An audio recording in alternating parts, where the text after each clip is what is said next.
Hello. Um, right.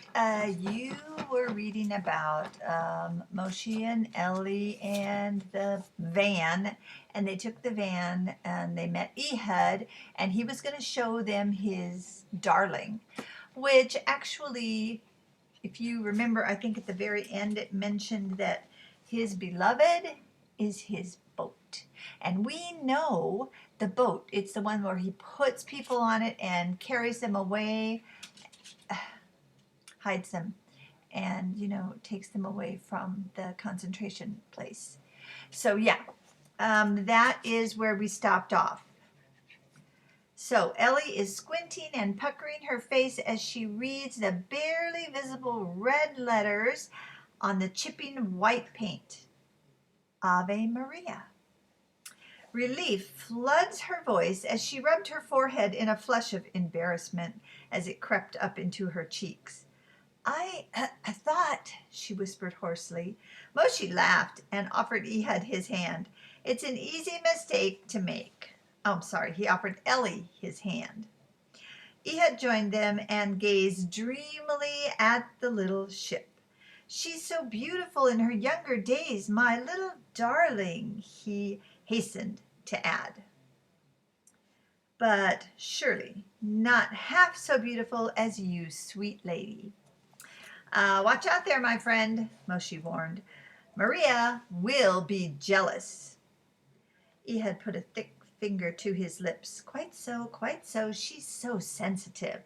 And he walked toward the little trawler. Ellie leaned close to Moshe, tugging on his shirt front until he leaned his ear down to her lips. Is he serious? She asked with alarm at the thought of going with him. Quite so. Quite so, Moshe repeated mischievously. I told you. He's crazy, eh? But there is none in these waters with half so big a heart. Come along. And he walked after Ehud towards the deck of the trawler. We have a long way to go before nightfall. Seagulls cried overhead in the clear blue sky, and only a faint breeze ruffled Ellie's hair as she stood on the deck waiting for the ship to get underway. The tiny waves lapped against the side of Ave Maria, the sunlight on the water reflected against her hull, cables and nets cluttered the deck, and as Ellie looked down the row of moored fishing vessels, she found a little bit more about the Ave Maria that distinguished her from the other ships in port. It is her heart, he had nodded, when Ellie commented that there was no way of telling that she was not on an ordinary boat. God has been with us, surely. And then he patted the wheel. She carries the children of Abraham well for her age, Moshe had said. Like Sarah, maybe you ought to call your next boat Sarah. She was 90 when she had her first child. Ehud's face clouded and he stroked Maria's wheel. You shall be wounded. You shall wound her if you speak so. Pay her no mind, my love, he said to the boat. Why don't you go on deck until we're underway? See, he said, Ellie said, the next ship. Ellie left the wheelhouse amused, until the engine refused to turn over and then only moaned in response to Ehud's coaxing. Now you see, he shouted down to her from the wheelhouse. You hurt her feelings. Ehud cursed and clanked down below in the engine deck room, until at last the stubborn engine sighed and turned over with a roar. Ellie sat on a pile of ropes and watched as Moshe cast off the lines, and the old hulk shuddered in reverse into the harbor, then lunged forward out past the seawall onto the serene blue of the Mediterranean. Gulls cried and followed after them in hopes that they would find fish to catch and share. Ehud occasionally glowered down at her, and Ellie felt intimidated enough that she stayed on deck until at last Moshe joined her with 2 mugs of coffee in his hands.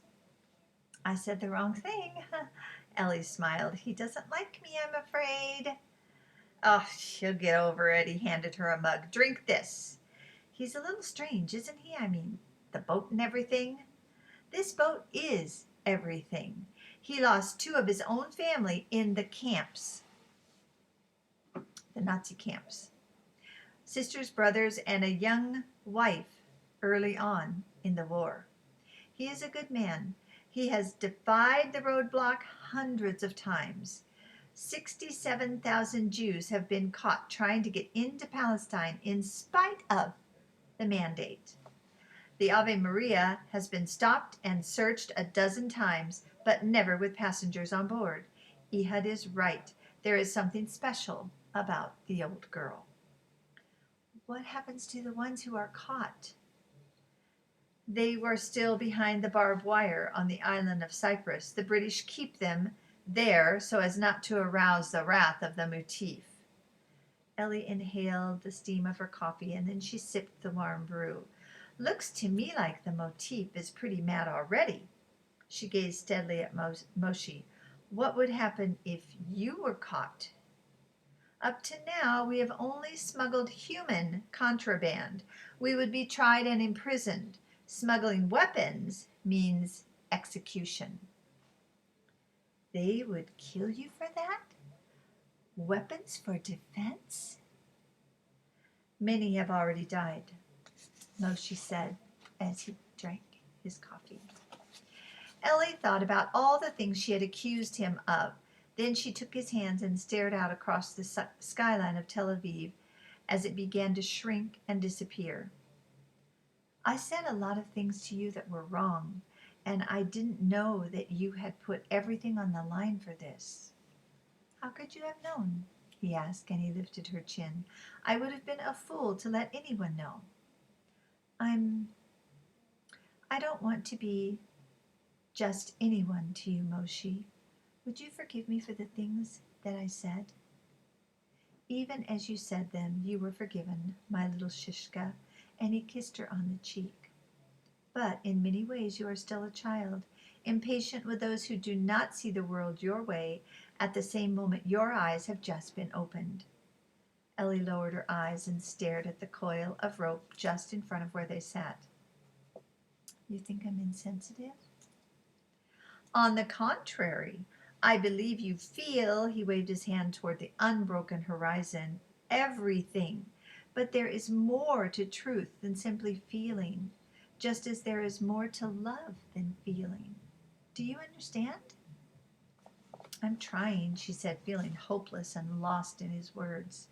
Finding the truth involves commitment to search and to be open and to work at uncovering the facts. You sound like an archaeologist. Moshe laughed. I suppose it is your uncle, after all, who first challenged me to search. He looked away and tried to find the words to begin again. There are so many things that I do not understand, and yet I believe that just beyond my understanding lies an answer. God says we will have a nation once again.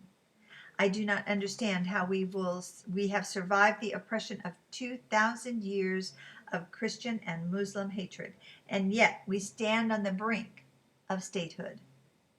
Therefore, what God has said through the prophets must be true. Perhaps my duty is to find the promise, and in those I will find the truth for my existence. Does that make sense? Isn't it funny? Ellie gulped her coffee. I've spent my whole life thinking what I feel is the way things must be. You've spent your whole life thinking about facts and truth. There has to be a place for both of those things, knowing truth in your head and feeling it in your heart. I'm trying, Moshe. I really am. He squeezed her hand. So am I, and Ehud, and Howard, and your flyer friend David. Ellie stiffened. David? He can't see past the nose on his face. Moshe kissed her on the nose and winked. A common failing in human nature, is it not? He laughed. Judgment of another without the facts. I am sure you had figured all wrong, didn't I? She smiled up at him. I'm glad.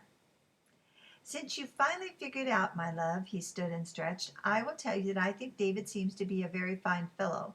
He was brave in his little plane. He's a show-off, that's all, she said, and she put her arms around his waist. This may not be the moment to convince you otherwise. He drew her close and kissed her gently. And the verdict you have reached about me, Your Honor? Can you cook? Where's the kitchen? You see, you're really perfect. Ellie followed Moshe down the narrow steps into the hold of the ship, where cases of oranges and Coca-Cola were stacked in a corridor that led to a dingy little galley. A small brass-rimmed porthole looked out the bow of the ship, and the roar of the engine nearly drowned out any conversation. There was barely room for one person in the front of the wooden counter, where the loaves of bread were all stacked next to the large rounds of cheese and several sticks of salami. We will rendezvous with the refugee ship sometime within the next 2 hours, Moshe shouted over the din. They will be hungry. How many should I make? She asked, astonished at the amount of bread and cheese in front of her. As many as possible. They will eat it all. He dug a large butcher knife out of the drawer and handed it to her. Welcome to the Haganah, darling. And he kissed her lightly. What is this, some kind of initiation or something? She touched her finger to the dull edge of the knife. Well, if you can survive this, he inched his way past her and out of the corridor. We shall make you sergeant in charge of pots and pans. Not what we like, Mom. She waved the knife in the air. I feel like a pirate. The British would agree with you on that point. And then, rubbing his stomach, he said, if you get a free moment, bring us a couple of sandwiches, eh? What else have I got to do? She took the first 20 thick crust loaves from the stack and began to saw on those. Moshe laughed and returned to the wheelhouse. The knife barely dented the crust, and it tore each slice into ragged chunks. Ellie rummaged through the drawers of the gallery, but found nothing sharper than the butcher knife among the mismatched collection of silverware and utensils. She attacked the cheese with frustrated furor until 2 hours later, uneven chunks of cheese lay in piles next to mounds of torn bread. She slapped together 2 sandwiches, grabbed 2 warm Cokes, and headed for the deck, exhausted. Do you guys believe in knives that have blades? She asked without ceremony as she presented 2 thick sandwiches to Ehud and Moshe. Ehud gripped the wheel with one hand, his other encircling the sandwich as if it were a baseball. Now this is what I call lunch. And he attacked the sandwich on all the drippings. She is generous, this girl of yours. Moshe studied the ragged facsimile of a sandwich and then attempted to find a side thin enough so he could take a bite. Generous. If you don't like it, Moshe, Ellie crossed her arms and glowered, you can use it for bait. Dough balls and cheese work great off the Santa Monica Pier. Maybe you could catch a swordfish and you could cut your own bread. I did not say a word, Moshe said, and he pulled a piece of cheese from between the bread and munched on it contentedly. I shall eat this, Ehud exclaimed. It is good and plenty big. Thank you, Ehud, said Ellie. Back in the States, we would call this a delicacy. Well, sort of anyway. You see, Ehud opened his Coke with his teeth. The girl has made us American sandwiches, and we are meeting that SS American. This is a good omen. Not to worry, Moshe. Have I said something amiss? Ellie paused with concern. Is there something to worry about? Moshe looked up and studied the horizon. The ship is late, or we've missed her somehow. What shall we do? We shall wait. He had swigged his Coke. She shall come. Okay, so they got all the way there, Mom, to meet the ship with the passengers, and they're not there. So we'll have to see. The next chapter is chapter 20, and it says checkmate. I love you.